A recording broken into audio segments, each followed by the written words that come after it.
Rolls Royce दुनिया की सबसे लग्जूरियस कार्स बनाती है और दुनिया के सबसे अमीर लोग एक रोल्स रॉयस ओन करने के सपने देखते हैं। लेकिन सरप्राइजिंगली इसी लग्जूरियस रोल्स रॉयस की शुरुआत एक ऐसे लड़के ने की थी जिसका पूरा बचपन गरीबी में चाइल्ड लेबर करते हुए निकला। कहानी की शुरुआत होती है 1863 में। इंग्लैंड के एक छोटे से गांव में जन्म होता है हेनरी रॉयस का। जब रॉयस केवल 4 साल के थे तभी उनके फादर का बिजनेस बर्बाद हो गया और पूरी फैमिली सड़क पे आ गई। लेकिन ये तो केवल प्रॉब्लम्स की शुरुआत थी। इसके बाद महज 9 साल की उम्र में रॉयस ने अपने फादर को हमेशा के लिए खो दिया, जिस कारण उनकी मदर को मेड का काम करना पड़ा और रॉयस न्यूज़पेपर डिलीवरी करने लगे। अब तक रॉयस का फ्यूचर डार्कनेस से भरा हुआ था, लेकिन 14 साल की उम्र में उनकी लाइफ में एक टर्निंग पॉइंट आया। उनकी एक आंट ने हेनरी में पोटेंशियल देखा। वो ग्रेट नॉर्दर्न रेलवे कंपनी में गई और वहां 20 पाउंड पर एनम देके रॉयस को एज एन अप्रेंटिस ज्वाइन करवा दिया। अगले 3 सालों में रॉयस ने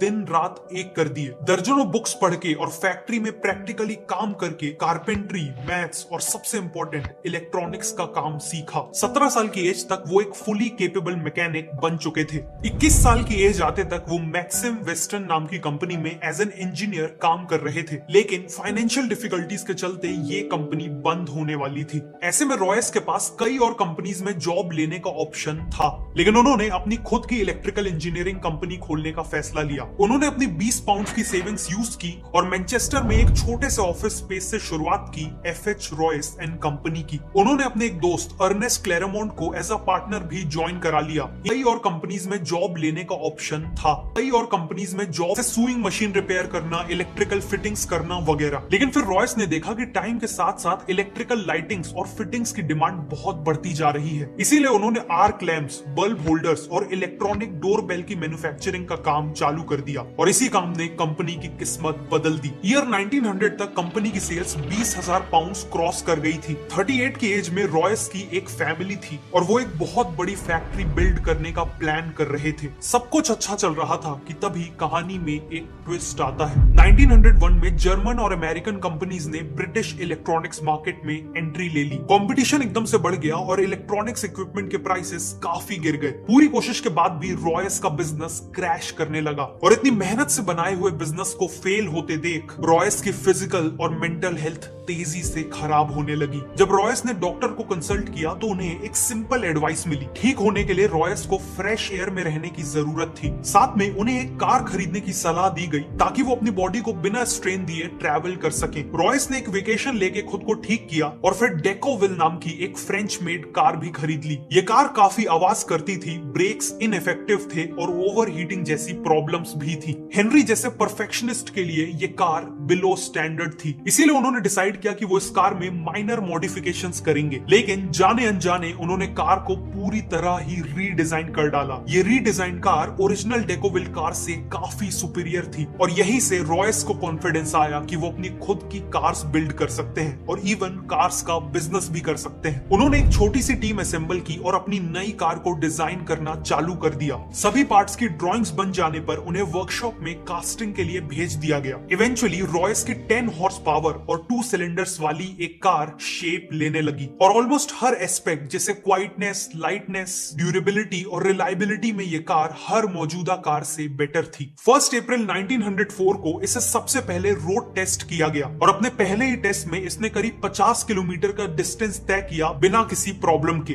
रॉयस ने 2 और कार्स बनवाई सेम मॉडल की और इन्हें टेस्ट कर करके इंप्रूव करने लगे। अब उन्होंने वर्ल्ड क्लास कार्स तो बना ली थी, लेकिन वो अकेले ही इन कार्स को पूरी दुनिया तक पहुंचाने के केपेबल नहीं थे और ऐसे में एंट्री होती है कहानी के दूसरे हीरो की, चार्ल्स रोल्स। रॉयस एक एग्जीबिशन में अपनी कार्स को प्रेजेंट कर रहे थे और इसी दौरान इन कार्स पे चार्ल्स रोल्स की नजर पड़ी। चार्ल्स रोल्स एक पैशनेट मोटरिस्ट थे और सुपीरियर क्वालिटी की कार्स का सक्सेसफुल बिजनेस करते थे। रोल्स ऑलरेडी एक लग्जरी ब्रिटिश कार मेकर को ढूंढ रहे थे। रॉयस से मुलाकात की और कार्स को क्लोजली देखा। वो रॉयस से इतना इंप्रेस हुए कि बाद में उन्होंने अपने एक बिजनेस इंजीनियर को ढूंढ लिया है। अगले 3 महीनों में इन कार्स को बेचने के लिए चार्ल्स रोल्स और हेनरी रॉयस एक जॉइंट वेंचर स्टार्ट करने का अग्रीमेंट करते हैं और इस जॉइंट वेंचर से बिकने वाली कार्स का नाम होने वाला था रोल्स रॉयस। मार्च 1906 में रोल्स रॉयस लिमिटेड को ऑफिशियली स्टैब्लिश किया गया और सबसे पहले 4 रोल्स रॉयस 10, 15, 20 और 30 हॉर्स पावर वाली मॉडल्स को सप्लाई करने का डिसीजन लिया जाता है। रोल्स का मानना था कि किसी भी कार की मार्केटिंग करने का सबसे अच्छा तरीका है उस कार के साथ रेसिंग टूर्नामेंट्स में पार्टिसिपेट करना। इसीलिए रोल्स ने आइल ऑफ मैन टूरिस्ट ट्रॉफी जैसे प्रेस्टिजियस टूर्नामेंट्स में पार्टिसिपेट किया और रोल्स रॉयस की कार्स यूज करके उन रेसेस को जीता भी। साथ ही साथ उन्होंने इन कार्स से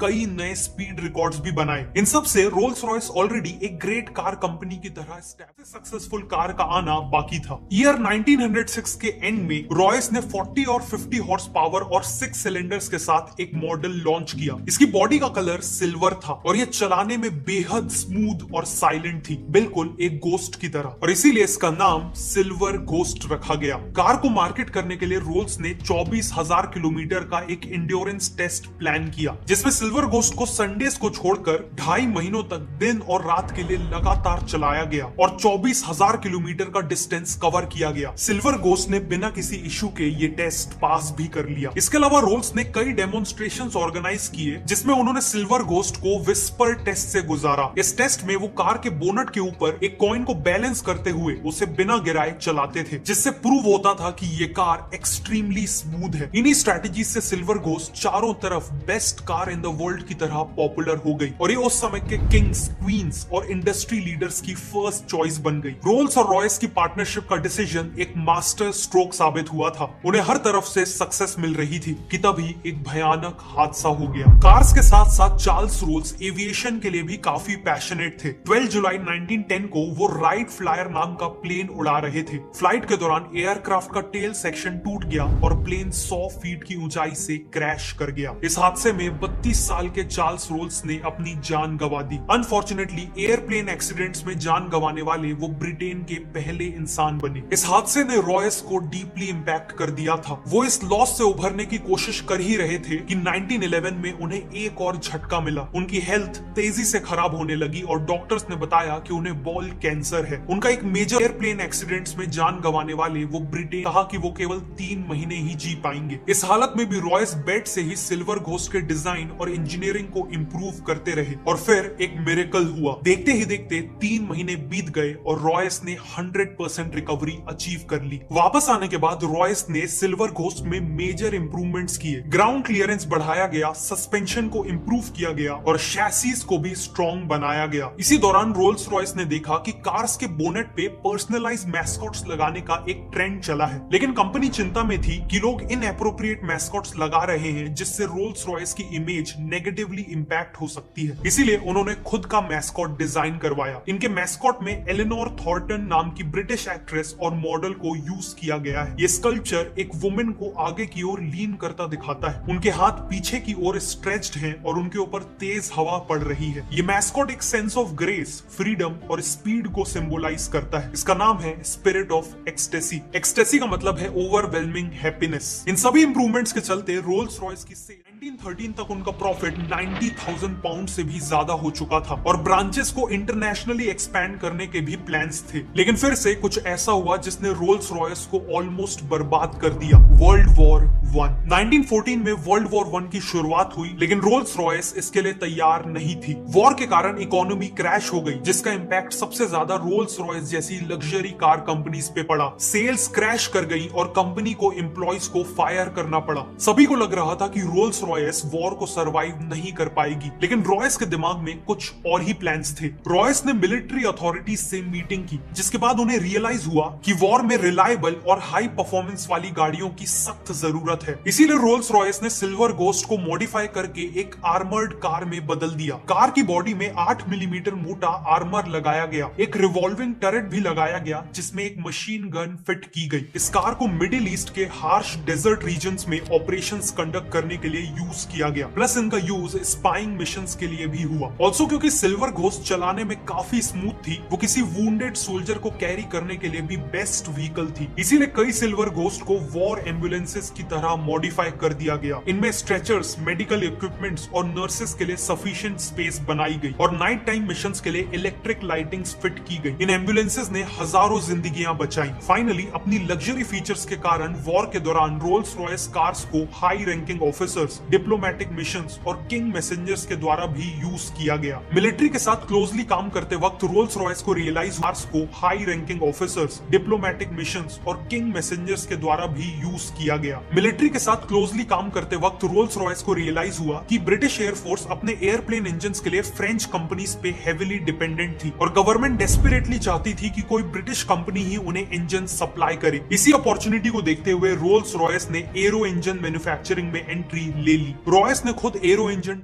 को देखते हुए रोल्स रॉयस ने एक ऑर्डर दे दिया। लेकिन रॉयस यहाँ नहीं रुके, उन्होंने 1915 एंड में लाइट एयरक्राफ्ट के लिए हॉक इंजन बनाया। 1916 में ईगल का स्मॉलर वर्जन फैल्कन इंजन बनाया और 1918 में लार्ज और लॉन्ग रेंज एयरक्राफ्ट के लिए कॉन्डोर इंजन बनाया। इन इंजन्स के कारण ब्रिटेन को aerial combat, spying missions, anti submarine operations और बॉम्बिंग मिशंस, इन सभी में एक मेजर एडवांटेज मिला और यही उनकी जीत का एक इंपॉर्टेंट कारण बना। रोल्स रॉयस का एरो इंजन मैन्युफैक्चरिंग में एंट्री लेना एक ब्रिलियंट स्टेप साबित हुआ और आज भी हजारों कमर्शियल एयरक्राफ्ट्स और मिलिट्री एयरक्राफ्ट्स में रोल्स रॉयस के ही इंजन्स यूज किए जाते हैं। 1918 में वर्ल्ड वॉर 1 खत्म हो गई और अगले 15 साल रॉयस ने कार्स और एरो इंजन दोनों पे फोकस किया। उन्होंने एक स्मॉलर और चीपर कार लॉन्च की जिसका नाम था 20।